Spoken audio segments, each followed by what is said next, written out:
Merhaba arkadaşlar, ben Öner Yılmaz. Evet arkadaşlar, bugün size güzel bir çay tanıtacağım. Ben de uzun zamandan beri böyle bir çayı bilmiyordum. Sağ olsun patronumuz Halit abi Eyüp Sultan'a uğramış. Orada bir baharatçıda denk gelmiş, almış. Ben de şu an kutu yok.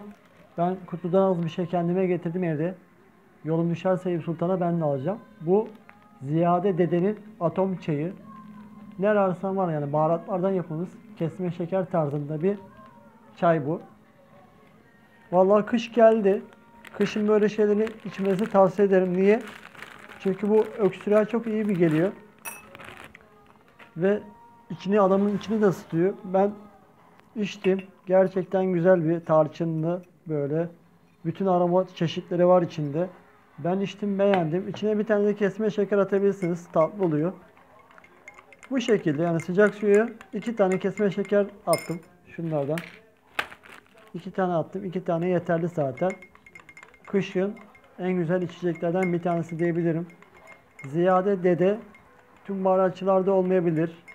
İnternet üzerinden de sipariş verebilirsiniz arkadaşlar.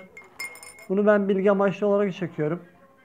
Yani reklam amaçlı değil yani. Ziyade Dede'yi de tanımıyorum ben. Bilginiz olsun diye ben.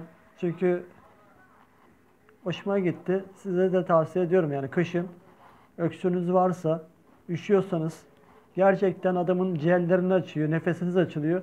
Tavsiye ederim. Kendinize iyi bakın. Görüşmek üzere.